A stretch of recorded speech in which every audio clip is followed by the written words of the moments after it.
Hello students, आज अपन इस video में सीखेंगे चैप्टर 1 क्लास 8th का, जिसका नाम है अपना crop production and management.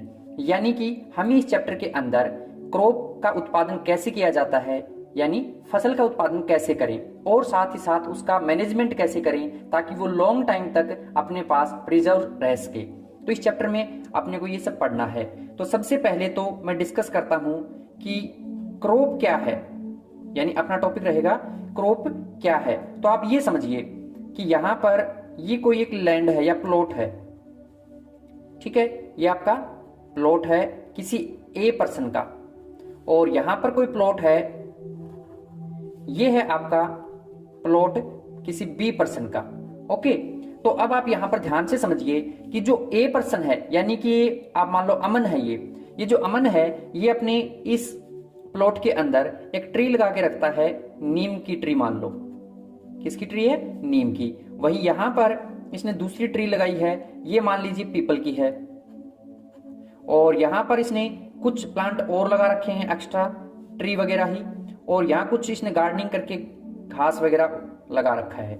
Okay, वहीं प्लॉट बी जो है, यानी कि ये कोई भावना है, उसका प्लॉट है, और इसने यहां पर क्या किया कि सेम टाइप की ही प्लांट लगा दिए। जैसे मान लीजिए इसने यहां पर एक क्रॉप की फसल लगाई, दूसरी यहां लगा दी, तीसरी यहां पर, और इस तरीके से इसने खूब सारे प्लांट लगा दिए। किसके? वीट के लगा दिए, यानी कि गेहूं के लगा दिए, सारे के सारे प्लांट जो हैं। तो ये सब हैं आपके वीट। तो आप यहां पर ध्यान दीजिए कि इसमें जो प्लॉट ए के अंदर जो नीम पीपल ये सब जो लगाए हैं ट्रीज, ये आपका क्रॉप नहीं कहलाएगा। यहां पर ये जो प्लॉट बी के अंदर वीट लगाई गई है, गेहूं लगाए गए हैं, ये वाली आपकी क्रॉप कहलाती है। क्रॉप का मतलब होता है कि एक तो ये लार्ज एरिया में होनी चाहिए, लार्ज एरिया के अंदर, एंड साथ ही साथ ये क्या होनी चाहिए? यूनिफॉर्मली होनी चाहिए।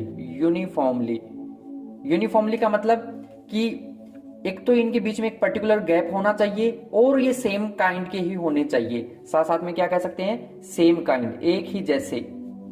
तब आप उसे क्या कहोगे? क्रॉप कहोगे। आई होप आपको अच्छे समझ में आया होगा कि क्रॉप क्या होती है। चलिए अब आगे देखते हैं क्रॉप के टाइप। अगर अपन टाइप की बात करें अकॉर्डिंग टू वेदर, तो इसके 3 टाइप्स होते हैं। आप 3 टाइप में इसको क्लासिफाई कर सकते हो। पहला रहता है आपका खारिफ क्रॉप। कौन सा है? खारिफ। सेकंड वाला जो है ये रहेगा आपका रबी क्रॉप, और थर्ड वन जो है ये रहेगा आपका जायद क्रॉप। ओके, तो यानी कि 3 तरीके की अपनी फसल होती है, खारिफ, रबी और जायद। खारिफ जो है, इसके अगर अपन एग्जाम्पल देखें तो इसके एग्जाम्पल में अपन लिख सकते हैं मेज, यानी कि मक्का जो होती है, या फिर आप लिख सकते हो मिलेट, यानी कि जो आपका बाजरा है, और वहीं पर आप इसमें कॉटन भी लिख सकते हो, कपास जिसको बोलते हैं। वहीं आपका जो रबी है, इसके एग्जाम्पल लिखना चाहो तो इसके आप लिख सकते हो वीट, एंड और आप चाहो तो इसके अंदर लिख सकते हो ग्राम, और पी भी लिख सकते हो, यानी कि मटर, और ग्राम जो आपका वो चना रहेगा। जायद जो है, इसके एग्जाम्पल में आप लिख सकते हो वाटरमेलन, यानी कि तरबूज जो होता है, वाटरमेलन। तो आप अगर इनको टाइम के अकॉर्डिंग देखोगे तो ये हमारा लगभग समर के टाइम पे लगाया जाता है, और ये अपना विंटर के टाइम पे। यानी कि ये कुछ इस तरीके से आप समझ सकते हो, ये जुलाई या अगस्त महीने से स्टार्ट करके और लगभग नवंबर या दिसंबर तक ही चलता है। और वहीं विंटर वाला जो है ये आपके नवंबर दिसंबर से स्टार्ट करते हैं और मार्च अप्रैल तक ये चलता रहता है, इसका टाइम पीरियड जो है। वहीं अगर अपन जायद क्रॉप की बात करें तो आप इसको समझ सकते हो कि ये मार्च के अंदर लगाया जाता होगा, और लगभग इसको जून या जुलाई के अंदर कट कर लिया जाता है। और अक्सर आप देखते हो कि लोग इसको सेल करने के लिए मार्केट में वाटरमेलन वगैरह आने लग जाते हैं। तो आप याद रख सकते हो कि रबी जो है, ये मान लीजिए किसी पर्सन का नेम है, रबी जो वो किसी इंसान का नाम है, और वो सर्दी के टाइम पे पैदा हुआ है। तो यानी कि सर्दी वाली फसल कौन सी होती है? रबी। और सर्दी में कौन कौन सी लगाई जाती है? गेहूं लगाते हैं, ग्राम यानी कि चना लगाते हैं, पी यानी मटर लगाते हैं, इसके अलावा मस्टर्ड भी लगाते हैं जो सरसों होती है अपनी वो वाली, और खारिफ के अंदर आप बाजरा, ग्वार, मूंग, मोठ जो होते हैं ये वाली फसलें बता सकते हो। और वाटरमेलन जो है ये अक्सर यहाँ पर इस टाइम पे ककड़ी वगैरह जो होते हैं, ककम्बर जिसको बोलते हो ना, वो सब सब्जियां इस टाइम पे लगाई जाती हैं। तो आई होप आपको इसके टाइप भी समझ में आए होंगे। ये टाइप अपने हैं वेदर के अकॉर्डिंग, यानी कि मौसम के मुताबिक ये इसके टाइप्स हैं। ओके, अगर अपन वैसे इसके टाइप्स देखें बेस्ड ऑन क्रॉप, तो उसके आधार पे अपन इसको बोल सकते हैं। एक तो होता है सीरियल्स, यानी कि अनाज जिसको बोलते हैं, अनाज। तो इस अनाज के अंदर आप क्या आ जाते हैं, जैसे राइस ले लो, चावल जिसको आप बोलते हो, जैसे आप मेज ले लो, वीट ले लो, या फिर आप मिलेट ले लो। ये सब के सब जो हैं ये आपके सीरियल्स के अंदर आते हैं, यानी कि अनाज के अंदर आते हैं। वहीं जो अगला जो टाइप रहता है इसका, वो होता है पल्सीज, यानी कि दालें। तो दालें आपको पता है कि चने की दाल होती है, मसूर की दाल होती है, उड़द की होती है ना। तो ये सब दालें भी इसके अंदर होती हैं, मटर की भी दाल होती है। तो ये सब आप इसके अंदर बता सकते हो। अगला अगर अपन इसका टाइप देखें तो अगले टाइप में अपन देख सकते हैं वेजिटेबल्स, जिसके अंदर आपकी सब्जियां डिफरेंट डिफरेंट टाइप की आ जाती हैं। जैसे टोमेटो है ना, टमाटर जो वो एक आपकी सब्जी है, पोटैटो यानी कि आलू है वो भी एक वेजिटेबल है, एटसेट्रा। आप ऐसे एग्जांपल बता सकते हो ना। अगला जो इसका टाइप करना चाहें तो वो हो सकता है अपना फ्रूट यानी कि जो आपके फल होते हैं उनकी बात कर रहा है। तो इसके अंदर तो आप जितने भी फ्रूट होते हैं वो लिख सकते हो, मैंगो हो गया, एप्पल हो गया, है ना। तो ये सब इसके अंदर आ जाएंगे, बनाना वगैरह। और ऐसे ही अगला आता है ऑयल सीड्स, जिसके अंदर आता है सनफ्लावर ऑयल, सनफ्लावर यानी कि सूरजमुखी का जो तेल निकलता है वो वाला, या फिर मस्टर्ड ऑयल। तो आप इस तरीके से ये इसके टाइप्स बता सकते हो। आई होप आपको यहां तक अच्छे से समझ में आया होगा। तो ये तो होता है अपना बेसिकली क्रॉप के बारे में। लेकिन अब बात करते हैं कि एक्चुअल में क्रॉप जो है वो खेत में उगाई कैसे जाती है, उसका कैसे प्रोडक्शन किया जाता है। तो उसके लिए अपने को यहाँ पर इसकी कुछ बेसिक प्रैक्टिसेस देखनी पड़ेंगी। तो वो यहाँ पर मेंशन कर देता हूँ। यहाँ से इस चैप्टर में अपन क्या क्या डिस्कस करने वाले हैं। तो पहला पॉइंट रहेगा जिसके अंदर अपने को बेसिक्स प्रैक्टिसेस के अंदर पढ़ना है। उनके अंदर रहेगा कि प्रिपरेशन ऑफ सॉइल। सबसे पहले क्या करेंगे, प्रिपरेशन ऑफ सॉइल यानी मिट्टी को तैयार करेंगे ताकि अपनी फसल वहां पर लगा सके। उसके बाद में अपन करेंगे सोविंग यानी जब मिट्टी तैयार हो जाएगी उसके अंदर बीज डाल देंगे। ओके, और जब ये थोड़ा सा ग्रोथ करने लग जाएगी या ग्रोथ करवाने के लिए इसके अंदर अपने को ऐड करना पड़ेगा, add manure and fertilisers. Okay, और जब ये फर्टिलाइजर्स हो जाएंगे तो अब इसको थोड़ा बहुत पानी भी डालना पड़ेगा, यानी खेती करने के लिए जो पानी डालते हैं उसको बोलते हैं इरिगेशन। और जब इरिगेशन कर लेंगे तो अपने को अब इसके अंदर भी क्या करना पड़ेगा कि इसके साथ साथ में जो आपने क्रॉप लगाई है उसके हार्मफुल साथ साथ में कुछ प्लांट्स ग्रोथ कर लेते हैं, जिनको अपन बोलते हैं वीडिंग। क्या बोलते हैं, वीडिंग बोलते हैं। और जब ये एक्चुअल में आपकी क्रॉप तैयार हो जाएगी तब आप उसको क्या करोगे, काट दोगे, यानी उसको हार्वेस्ट कर दोगे। हार्वेस्टिंग प्रोसेस हो जाएगा। और हार्वेस्टिंग होने के बाद में आप इसको अलग से किसी मशीन से करोगे फिल्टर, यानी कि जिसको थ्रेसिंग बोलेंगे। और इसके अलावा थ्रेसिंग के अलावा आप इसको विनोविंग भी बोल सकते हो, जिसके अंदर अपने को इसका एक्सप्लेनेशन करना है। अब आगे जो है विनोइंग के अलावा अपने को इसका करना होगा स्टोरेज, यानी इस फसल का जो स्टोरेज है वो करेंगे, या फिर जिसको आप मैनेजमेंट भी बोल सकते हो। स्टार्टिंग में चैप्टर के नेम में बताया था ना कि इस चैप्टर में आपको जो क्रॉप का प्रोडक्शन कर लोगे तो उसका मैनेजमेंट कैसे किया जाता है वो भी डिस्कस करना है। ओके, तो अब अपन स्टार्टिंग से एक बार थोड़ा हल्का सा इसका ब्लूप्रिंट देख लेते हैं कि सबसे पहले अपने को मिट्टी को तैयार करेंगे।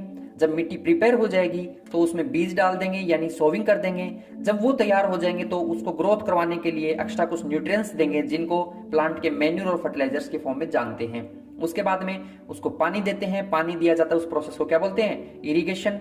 फिर उसके साथ में देखते हैं कि जब ये प्लांट जो क्रॉप अपनी ग्रोथ करेगी उसके साथ कुछ हार्मफुल प्लांट्स निकलने लग जाते हैं, उनको बोलते हैं वीडिंग्स, जिसको अपन खरपतवार भी बोल सकते हैं। जब आपकी फसल तैयार हो जाएगी तो आप वहां पर उसको क्या करोगे, हार्वेस्ट कर लोगे, यानी काट दोगे। फिर उसको थ्रेसिंग मशीन से फिल्टर कर दोगे, हवा यानी कि विंड के थ्रू उसको फिल्टर करोगे तो विनोविंग बोल देंगे। फिर इसको स्टोरेज करना है। तो आई होप अपने को इस चैप्टर में जो पढ़ना है उसका ब्लूप्रिंट आपको समझ में आ गया होगा। अब मैं आपको थोड़ा सा यहाँ पर और एक्सप्लेन कर देता हूँ। जो आपका प्रिपरेशन ऑफ सॉइल है, इसको प्रिपेयर करने के लिए अपने पास कुछ फिनोमिनाज होते हैं, कुछ प्रैक्टिसेस होते हैं, जिसके अंदर पहला आपका आता है प्लगिंग। क्या आता है? प्लगिंग, या फिर टिलिंग भी बोलते हैं इसको। क्या बोलते हैं? टिल्टिंग बोल दो। Okay, tilling. तो यानी कि इसके अंदर अपन ये पढ़ सकते हैं कि जो सॉइल है उसकी लूजनेस बढ़ा देंगे, लूजन ऑफ सॉइल, यानी मिट्टी को थोड़ा सा लूज कर देंगे। आप इसको देखते हो कि अक्सर खेतों में जो प्लाव होता है उसके थ्रू किया जाता है। तो इस मिट्टी को लूज करने के लिए अपने पास कुछ टूल्स होते हैं, यानी कुछ मशीनरीज होती हैं, टूल्स बोल दो, या फिर जिसको इम्प्लीमेंट्स भी बोला जाता है, इम्प्लीमेंट्स। तो इन इम्प्लीमेंट्स के अंदर अपन डिस्कस करेंगे। एक तो प्लाव, जो कि आपने देखा होगा ट्रैक्टर के पीछे लगा होता है मिट्टी को लूज करने के लिए। इसके अलावा जब आप उसको मिट्टी को लूज कर लेते हो प्लाव से, तो आप क्या करते हो? होई का यूज करते हो। होई यानी कि आप इसको समझ सकते हो हल। होई का मतलब क्या होता है? हल। जो पुराने टाइम में आप देखते थे अक्सर एनिमल्स के पीछे ज्वाइन करके एक फार्मर अपने खेत को बीज डालता था। और उसके अलावा कुछ टूल्स और हैं, जिनमें अगला टूल है अपना कल्टीवेटर। क्या है? कल्टीवेटर। ये जो आपका कल्टीवेटर है, ये आपका मॉडर्न टाइम का टूल्स है, क्योंकि ये अब मॉडर्न टाइम का जो फार्मर है ये ट्रैक्टर के थ्रू इसका यूज करता है, जबकि होई जो था वो बाय एनिमल्स किया जाता था। ओके, तो इस तरीके से अपन ने पढ़ा कि प्रिपरेशन ऑफ सॉइल जो है, इसके अंदर अपन प्लगिंग करते हैं। क्यों करते हैं प्लगिंग? प्लगिंग एक प्रोसेस है जिसके अंदर सॉइल जो है उसको लूज कर लिया जाता है, ताकि उसके अंदर इजिली अपने जो सीड्स हैं, जो क्रॉप सीड्स हैं, वो उस मिट्टी के अंदर चला जाए। इसके अलावा इसको लूज करने के टूल्स क्या क्या बताए हैं? एक तो बताया है प्लग, यानी कि जो ट्रैक्टर के पीछे आपने देखा है इस तरीके का जो टूल होता है। और होई, ये जो होता है बीज डालने के काम में आता है, और ये करते हैं बाय एनिमल। किसके थ्रू? By animals. पुराने टाइम में जैसे कैमल होते थे, हॉर्स, ऑक्स, ये जो थे, इनके थ्रू अपन इससे क्रॉप लगाते थे। वहीं कल्टीवेटर जो है ये मॉडर्न टाइम में चल रहा है, ये ट्रैक्टर के थ्रू आज के टाइम खेतों में क्रॉप लगाते हैं, और ये यूनिफॉर्मली लगाया जाता है। ओके, तो इसके बाद में अपन देखेंगे कि जो अपना सोविंग है वो लगा देंगे। सोविंग यानी कि सीड्स को उगाना। सोविंग का मतलब क्या करेंगे? क्रॉप जो है उसको यूनिफॉर्मली डाल देंगे, वो सोविंग हो जाएगा। अब जब ये सीड्स लग जाएंगे तो इनको अपन प्रोवाइड करवाएंगे कुछ न्यूट्रिशंस, कुछ इसके अंदर मैन्यूर वगैरह, फर्टिलाइजर वगैरह प्रोवाइड कराएंगे। जो अक्सर आप लोगों ने देखा भी होगा कि किसान लोग जो होते हैं वो अपने खेतों में छिड़काव करते रहते हैं मैन्यूर का, फर्टिलाइजर का। फर्टिलाइजर्स जो हैं ये तो होते हैं आर्टिफिशियल, मैन्यूर होती है नेचुरल। ठीक है, इनमें दोनों में थोड़ा डिफरेंस है। फर्टिलाइजर ये कहां पर प्रिपेयर की जाती है? फैक्ट्री के अंदर बनाई जाती हैं। फैक्ट्रियां जो होती हैं, कंपनियां, वो इनको बना कर देते हैं। ओके, और वहीं साथ साथ में आप इसको ऐसे भी समझ सकते हो कि ये जो है ये क्या करते हैं? एनपीके, एक मोस्ट इंपोर्टेंट आपका एग्जाम में पूछे जाने वाला क्वेश्चन है। एनपीके कैसा फर्टिलाइजर है? एन का मतलब है नाइट्रोजन। एन का मतलब क्या है? नाइट्रोजन। पी का मतलब है फॉस्फोरस, फॉस्फोरस, और के का मतलब है पोटासियम। तो ये आप याद रखना कि मैन्यूर जो है ये नेचुरल होता है, और फर्टिलाइजर्स जो हैं ये आपके आर्टिफिशियल्स होते हैं, ये फैक्ट्री में प्रिपेयर किए जाते हैं। और एक बेस्ट एग्जांपल ऑफ फर्टिलाइजर का एनपीके है, यानी इसमें नाइट्रोजन, फास्फोरस और पोटासियम होता है। ओके, उसके बाद में अगर अपन फर्टिलाइजर और मैन्यूर के एडवांटेज देखें तो ये होता है कि ये एक तो वहां पर जो मिट्टी है उसकी वाटर होल्ड करने की कैपेसिटी बढ़ा देता है, यानी जितनी देर ज्यादा पानी रुकेगा उतनी देर ही अच्छे से फसल वहां पर ग्रोथ कर पाएगी। और साथ साथ में जो मैन्यूर और फर्टिलाइजर्स हैं इनको डालने से ये जो मिट्टी है और क्रॉप्स हैं दोनों के बीच में जो गैसों का एक्सचेंज होता है उसको ईजिली करवाने में हेल्प करती है। तो ये इसके एडवांटेज भी पढ़ सकते हैं। ओके, तो आई होप आपको यहाँ तक क्लियर समझ में आ गया होगा कि प्रिपरेशन ऑफ सॉइल में तो क्या करते हैं, इसके अंदर लूजन ऑफ सॉइल किया जाता है, और इसके 3 टूल्स बताए हैं, प्लग, होई और कल्टीवेटर। कल्टीवेटर ट्रैक्टर से ज्वाइन होता है, होई अपना एनिमल से जुड़ने वाला हल होता था, और प्लग ये ट्रैक्टर से ही ज्वाइन होता है जिसको प्लाव बोलते हैं। उसके बाद में इसमें जब मैन्यूर ऐड किया तो मैन्यूर और फर्टिलाइजर में डिफरेंस बताया कि मैन्यूर है वो नेचुरल होता है, फर्टिलाइजर है वो आपका आर्टिफिशियल होता है। इन्हें फैक्ट्रियों में प्रिपेयर किया जाता है। इसका एग्जांपल आपने एनपीके पढ़ा, यानी कि नाइट्रोजन, फास्फोरस और के से पोटासियम। और ऐसे ही इरिगेशन, नेक्स्ट क्या रहेगा? इरिगेशन, यानी कि अब अपन जो फसल उगा चुके हैं उसको पानी की जो रिक्वायरमेंट होती है उसको अपन क्या करते हैं? पानी प्रोवाइड करते हैं, वाटर प्रोवाइड करते हैं। तो ये वाटर जो प्रोवाइड करते हैं ये भी 2 तरीके से करा जाता है। एक तो होता है आपका कौन सा? एक तो अपन बोल देते हैं स्प्रिंकलर सिस्टम, स्प्रिंकलर, और एक होता है आपका ड्रिप सिस्टम, ड्रिप सिस्टम। तो स्प्रिंकलर जो है इसके अंदर आप इसको नोजल सिस्टम भी बोल सकते हो। अक्सर आप लोगों ने खेतों में देखा होगा कि जहां पर फसल लगाई जाती है वहां नोजल चलती रहती हैं, पानी का छिड़काव होता रहता है, तो वो स्प्रिंकलर सिस्टम होता है। वहीं जहां पर आप लोग देखते हो कि सब्जियां ग्रोथ कराई जाती हैं जिस प्लांट में, वहां उस सब्जी के प्लांट में स्पेशली एक ड्रॉप टू ड्रॉप पानी की डाली जाती है जिसको आप ड्रिप सिस्टम कहते हो। आई होप यहां तक आपको इरिगेशन वाला प्रोसेस भी समझ में आ गया होगा। अब उसके बाद में आपका नेक्स्ट आता है वेडिंग। वेडिंग यानी कि वो चीजें जो कि अपने क्रॉप है, जो अपने क्रॉप के प्लांट्स हैं उनके साथ तो ग्रोथ करते हैं, लेकिन उनको दिए जाने वाले न्यूट्रिशंस को वो खुद खा जाते हैं, जिससे कि अपनी प्लांट ग्रोथ करना धीरे धीरे क्रॉप क्या करता है, कम कर देता है और अपनी प्रोडक्शन भी क्रॉप की ज्यादा नहीं हो पाती है। इसलिए वेडिंग जो है ये हार्मफुल ग्रास होता है, जिसको अपन हिंदी में खरपतवार भी बोलते हैं, और ये हार्मफुल ग्रास होता है एक तरीके से। इसको दूर करने के लिए आप कुछ केमिकल्स का यूज करते हो, जैसे इसके अंदर केमिकल आता है 2,4-D एक केमिकल आता है, और जो ये केमिकल आता है जब आप इसका खेतों में छिड़काव करोगे तो उससे क्या होगा कि वहां की जो फसल है उसके चारों ओर जो आपने वेडिंग्स उगे हुए हैं उन सबको वो जला देगा, अपनी क्रॉप को बिल्कुल भी नुकसान नहीं पहुंचाएगा। तो ये होता है आपका जो वीडसाइड्स, जो कि वीडसाइड्स हैं ये वहां का घास है, और वेडिंग है वो खरपतवार है एक तरीके से क्रॉप को नुकसान पहुंचाने वाली, और इसका यूज करते हैं एक एग्जांपल के तौर पर बताया केमिकल 2,4-D के नाम से। उसके बाद में आपको क्या करना है कि जो आपकी फसल तैयार हो जाती है उसको काटना होता है। तो काटने के लिए कुछ अपने पास दरांती वगैरह आपने टूल्स देखे होंगे, वो यूज में लिए जाते हैं। उसके बाद में नेक्स्ट आता है आपका थ्रेशिंग। थ्रेसिंग जो है ये एक तरीके से आपने देखा होगा थ्रेसर मशीन को ही बोला गया है, ये एक्चुअल में मशीन है, और पुराने टाइम में थ्रेसिंग जो काम था ये पीट पीट कर अनाज को निकाला जाता था, वो पुराना प्रोसेस था। आज के टाइम मशीन लगी होती है उससे निकाल लेते हैं। विनोविंग, विनोविंग है बाय विंड, इसमें क्या करते हैं हवा के द्वारा जो अपना चारा है, चाफ और जो अपनी क्रॉप है, सील्स जो हैं उनको दोनों को सेपरेट किया जाता है बाय विंड के थ्रू। और उसके बाद में नेक्स्ट आपका आ जाता है स्टोरेज एंड मैनेजमेंट, यानी इसका स्टोरेज कैसे किया जाता है उसके बारे में। तो स्टोरेज जो है वो अगर आप पर्टिकुलर इन होम में देखोगे घर के अंदर, तो वहां पर आपने अक्सर देखा होगा कि जूट बैग होते हैं, यानी कि अपनी बोरियां जो होती हैं उसके अंदर अनाज स्टोर किया जाता है। और इसके अलावा या फिर आप घर पे देख सकते हो मेटेलिक बीन्स भी होती हैं, यानी लोहे की बनी हुई टंकियां भी होती हैं। अगर आप इसको किसी मार्केट में, किसी मंडी में, किसी लार्ज स्केल पे देखोगे, है ना, तो वहां पर इसको स्टोर करने का जो प्रोसेस होता है उसको सिलोज कहते हैं। सिलोज यानी कि लार्ज बड़ी बड़ी टंकियां होती हैं जिनके अंदर क्रॉप को डाल दिया जाता है ताकि वो लॉन्ग टाइम तक वहां पर सेव रहें, प्रोटेक्ट रहें, किसी भी इंसेक्ट वगैरह के कांटेक्ट में ना आए, मॉइस्चर के कांटेक्ट में ना आए। अगर वो जितना ज्यादा मॉइस्चर वगैरह के कांटेक्ट में नहीं आएगी तो लॉन्ग टाइम तक प्रिजर्व रहेगी।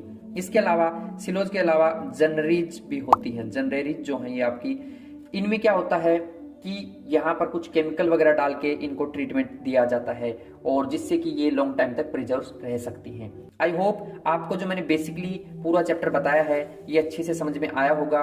फिर भी अगर आपको कोई डाउट है तो मुझे कमेंट सेक्शन में आप बिल्कुल बेझिझक होकर पूछ सकते हो। एक बार मैं आप इसको डिस्कस और कर देता हूँ PDF के साथ कि एक्चुअल में ये कैसा क्या चैप्टर है।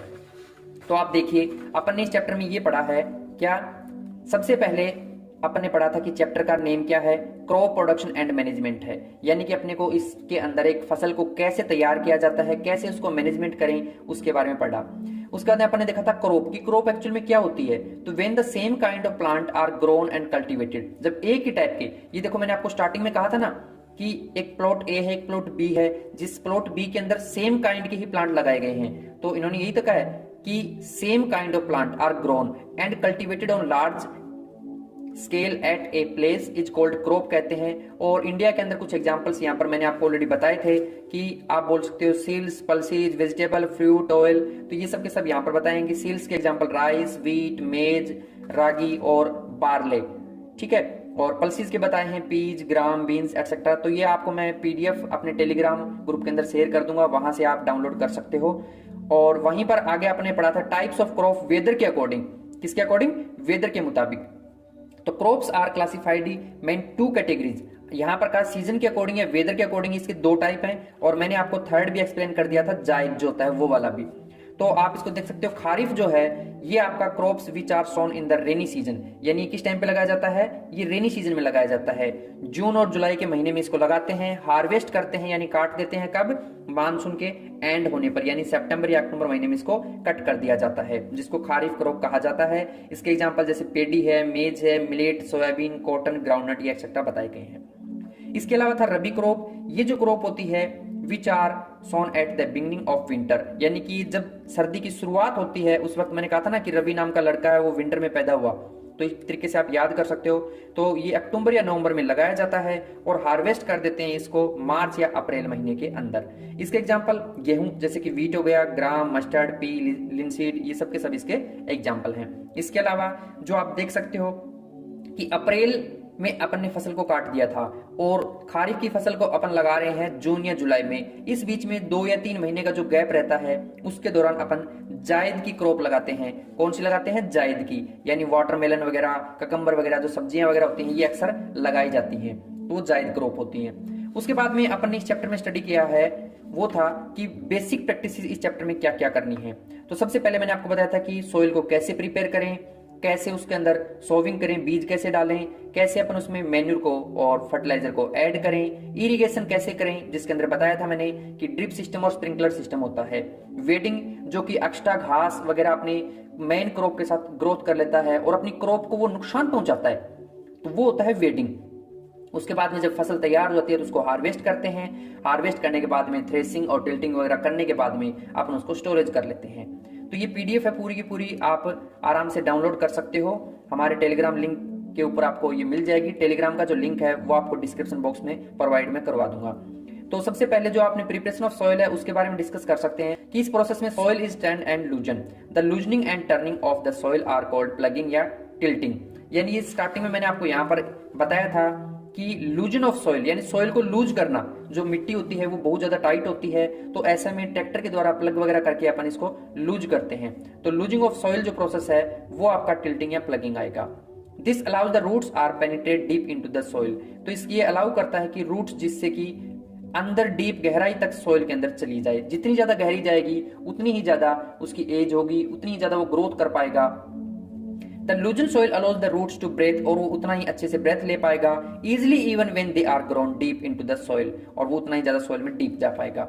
इसके अलावा लूजन soil helps in the growth of earthworms and microbes, क्योंकि लूजन सॉइल जितनी ज्यादा लूज होगी वहां पर उतनी ज्यादा अर्थवॉर्म्स और माइक्रोब्स प्रेजेंट होते हैं, और वो भी ऐसे होते हैं जो कि उस मिट्टी को अच्छे से ह्यूमस प्रोवाइड करवाता है। आई होप आपको ये अच्छे से सारे के सारे पॉइंट क्लियर समझ में आ रहे होंगे। ये पहले मैं डिस्कस कर चुका हूँ कि टूल्स कौन कौन से होते हैं, इसमें प्लग होता है, और अगर आगे डिस्कस करें तो एक प्लग जो होता है ये किससे बना होता है, made of would and drawn by a pair of bulls. ये पुराने टाइम में जो बुल होते थे यानी कि सांड जो होते थे, या फिर जिसको आप ऑक्स बोलते हो, एनिमल्स जैसे कि हॉर्स और कैमल होते थे, उनके थ्रू इनको खींचा जाता था और इनके थ्रू क्रॉप की जाती थी। तो ये जो आपके सारे नोट्स हैं, होई हो गया, कल्टीवेटर, ये सब मैं आपको अपने टेलीग्राम लिंक पर शेयर कर दूंगा, तो वहां से आप डाउनलोड कर सकते हो।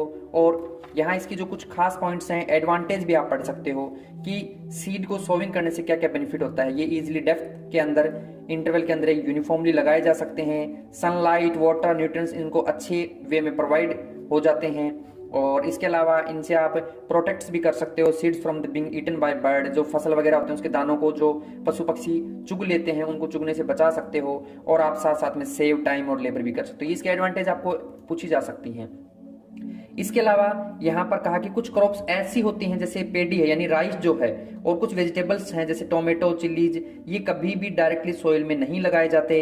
इनको क्या करते हैं, seeds are freshly sown in small pot, पहले छोटे पॉट में लगाते हैं, नर्सरी में लगाते हैं, उसके बाद में आप इनको खेत में लाके लगाते हो, जिसको सीडलिंग कहा जाता है। तो सीडलिंग एक अलग प्रोसेस है, इसको थोड़ा ध्यान में रख लेना कि इसको डायरेक्ट खेत में नहीं लगा के पहले आप नर्सरी या किसी पॉट वगैरह में लगाते हो। तो फसल तो कौन सी, जैसे राइस और वेजिटेबल, टोमेटो और चिलीज वगैरह बता सकते हो। तो इसको जब मेन फील्ड के अंदर वापस डाला जाता है, जब आप इसको सीडलिंग करने के बाद में आप मेन फील्ड में डालोगे तो इसको ट्रांसप्लांटिंग या फिर ट्रांसप्लांटेशन कहा जाता है। आई होप यहां तक आपको अच्छे से समझ में आ गया होगा पॉइंट। अगला जो पॉइंट है अपना वो है एड मैन्यूर और फर्टिलाइजर वाला। तो जिसके अंदर मैंने कहा था कि आप ये फील्ड के अंदर क्या करते हो कि जो मैन्यूर जो है वो नेचुरल चीज डाल देते हो और फर्टिलाइजर वो कंपनी वाली चीजें। तो मैन्यूर से तो ये इसकी एडवांटेज बताई है कि पानी को होल्ड करने की कैपेसिटी बढ़ जाएगी सॉइल की, ये जो अंदर एक्सचेंज गैसेज हैं उनकी कैपेसिटी बढ़ा देगा, इंप्रूव करेगा अपने टेक्सचर को, मिट्टी के टेक्सचर को इंप्रूव कर लेगा, और साथ साथ में जो वो माइक्रोब्स जो उसको हेल्प करते हैं उसकी ग्रोथ करने में, उसकी मतलब कि फ्रेंडली होते हैं उसके, उन माइक्रोब्स की संख्या बढ़ा देता है। फर्टिलाइजर है ये केमिकली प्रिपेयर्ड होते हैं, फैक्ट्री में बनाए जाते हैं, ये बातें मैं ऑलरेडी डिस्कस कर चुका हूं। इसके अलावा एनपीके के बारे में मैंने आपको बताया था, थोड़ा ध्यानपूर्वक इसको याद रख लेना। क्रॉप रोटेशन ये ध्यान से समझिए। अक्सर क्या देखते हैं कि खेत है उसके अंदर जो मतलब आपने फसल लगाया, मान लो यहाँ गेहूं, यहाँ गेहूं, यहाँ गेहूं, यूनिफॉर्मली ऐसे गेहूं के आपने क्या लगा दिए, खूब सारे प्लांट्स लगा दिए, उनके बीच बीच में अगर आप दूसरे प्लांट्स भी डाल देते हो तो इसको आप कहोगे क्रॉप रोटेशन। देखो, another method of replenishing the soil with nutrients is through crop rotation. In this method, इस मेथड के अंदर different types of crop are grown alternately in the same field. एक ही खेत के अंदर अलग अलग टाइप की फसल लगाई जाती है, जैसे वीट, राइस, मेज, ये जो है इनके साथ साथ आपने क्या किया, कुछ दालें, कुछ पीज, बीन्स, ये सब भी लगा देते हो सेम फील्ड में ही, तो आप इसको क्या कहोगे, क्रॉप रोटेशन। यानी कि मेन फसल तो आपकी क्या है, वीट है, लेकिन बीच बीच में आपने मतलब कि बड़े और छोटे फसल लगा दी। अक्सर आपने देखा भी होगा कि जैसे जो अपने मस्टर्ड के बड़े बड़े प्लांट होते हैं खेतों के अंदर, उनके बीच बीच में अपन रेडिश डाल देते हैं, यानी मूली के बीज डाल देते हैं, या फिर अपन देखते हैं कि ग्राम डाल देते हैं, है ना। तो ये सब भी आप एक तरीके से किसके एग्जाम्पल पढ़ रहे हो, ये एग्जाम्पल हो जाते हैं अपने क्रॉप रोटेशन के। आगे आया अपना इरिगेशन। तो इरिगेशन के बारे में बताया था कि फसल के अंदर एक रेगुलर टाइम इंटरवल के बाद पानी देना ही क्या होता है, इरिगेशन होता है। अक्सर आप लोग घर पे भी जो अपने थोड़े बहुत गार्डनिंग करते हो वहां पर भी तो पानी देते हो ना, तो वो भी आपका इरिगेशन ही है। और इरिगेशन को मैंने कहा था कि इरिगेशन जो है आपका दो टाइप से होता है, एक तो होता है स्प्रिंकलर, एक होता है ड्रिप इरिगेशन। तो स्प्रिंकलर जो है अनइवन लैंड पे होता है, यानी कि पाइपलाइन के थ्रू, नोजल्स के थ्रू इसको पानी प्रोवाइड करते हैं क्रॉप को। और ड्रिप इरिगेशन जो है इसके अंदर अपन क्या करते हैं, डायरेक्टली रूट्स के अंदर पानी डाल देते हैं, और ये जहां पर क्या करते हैं, वेजिटेबल्स वगैरह लगाए जाते हैं वहां लगाते हैं। फिर आता है वीड्स। तो जब आप ये सब कर लोगे तो आपकी जो फसल है अच्छी ग्रोथ करेगी, साथ साथ में उसके एक्स्ट्रा हार्मफुल ग्रास भी निकलेगा जिसको वीड्स कहा जाता है। ये जो वीड्स है आपका, इससे प्रोटेक्ट करने के लिए अपने को क्या करना है, पहले तो इसकी डेफिनेशन देख लीजिए कि अनडिजायरेबल प्लांट, यानी उन प्लांट्स को जो अपने काम के नहीं है, उस प्लांट के काम के नहीं है, grow along with the cultivated crop, जो अपने फसल लगाई उसके साथ ऑटोमेटिक नेचर में प्रोड्यूस हो जाते हैं पर वो अनडिजायरेबल हैं, तो उनको अपन वीड्स कहेंगे। इनको रिमूव करना बहुत जरूरी होता है। तो ऐसे में इनको रिमूव करने का जो मेथड है, पहला है केमिकल यूज करके, यानी 2,4-D का छिड़काव किया जाता है खेत में ताकि उन वीडसाइड्स को मारा जा सके। ओके, और ये रूट को अपनी जो मेन वो होती है उसका क्या करते हैं, हार्मफुल नहीं होता जो 2,4-D होता है। इसके अलावा कुछ टूल्स भी होते हैं, जैसे खुरपी वगैरह आपने देखी होगी, दांती वगैरह, है ना। तो इन सब का यूज करते हैं अपन घास को बाहर निकालने में, उस ग्रास को निकालने में, उस वेडसाइड्स को निकालने में। जब आपकी फसल तैयार हो जाती है तब क्या करते हैं, आप उसको हार्वेस्ट कर देते हो। हार्वेस्ट यानी कि एक मैच्योर क्रॉप को आप जब काट देते हो उसी को हार्वेस्टिंग कहते हैं। और ये सिकल यानी कि दरांती के थ्रू, या फिर आजकल ट्रैक्टर के पीछे मशीनें जुड़ी होती हैं उसके थ्रू भी हार्वेस्ट किया जाता है। आई होप आपको अच्छे से ये सारे के सारे पॉइंट क्लियर हो रहे होंगे। उसके बाद में थ्रेसिंग है। तो थ्रेसिंग में एक सीड ग्रेन करने का एक बीटन, मतलब पहले उस अनाज को पीटते थे पुराने टाइम में, और आज के टाइम तो इसको सेपरेट करने के लिए एक मशीन का यूज करते हैं जिसको कंबाइन मशीन या थ्रेसर मशीन भी कहा जाता है। विनोविंग है, ये आपको क्या करता है कि चाफ को और सीड ग्रेन को अलग अलग करते हैं, सेपरेट करते हैं with the help of wind, यानी हवा के थ्रू। ये विनोविंग वर्ड विंड से ही बना, यानी WIND जो वर्ड है वो इसी से जुड़कर बना हुआ है। तो जब आप सीड ग्रेन को और चाफ को यानी भुस्से को और इस सीड ग्रेन बीज के दानों को अलग अलग करोगे बाय विंड, तो उसको विनोविंग कहेंगे। और दोनों पुराने टाइम में आपने देखे भी अक्सर किस टाइप के प्रोसेस होते थे। अब जब आप इसको स्टोरेज करोगे तो वो कैसे कैसे करना है, अगर आप फार्मर के आधार पे देखें तो जूट के बैग और मेटेलिक बीन होते थे जिसके अंदर कुछ एक नीम की पत्तियां वगैरह डाल दी जाती हैं ताकि वो लॉन्ग टाइम तक सेफ रह सकें, उन पे इंसेक्ट वगैरह उनको हार्म ना पहुंचा सके। और वहीं मंडी की बात करें, किसी लार्ज स्केल की बात करें, तो वहां पर आप सिलोज और ग्रेनरीज देखते हो। सिलोज जो होते हैं वो बड़े उसमें होते हैं जहां रेट्स और इंसेक्ट्स बढ़ जाते हैं और वो उनको नुकसान पहुंचाते हैं। वहीं अगर आप वहां पर केमिकल का ट्रीटमेंट करते हो तो ग्रेनरीज वगैरह बनाई जाती हैं। आई होप आपको ये चैप्टर अच्छे से क्लियर हो गया होगा। फिर भी कोई डाउट रह जाता है तो आप मुझे कमेंट सेक्शन में बेझिझक पूछ सकते हैं, मैं आपका डाउट क्लियर करने की पूरी कोशिश करूंगा। अगर आपको ये PDF चाहिए तो मैं आपको पहले ही बता चुका हूं कि इसका लिंक आपको डिस्क्रिप्शन बॉक्स में मिल जाएगा।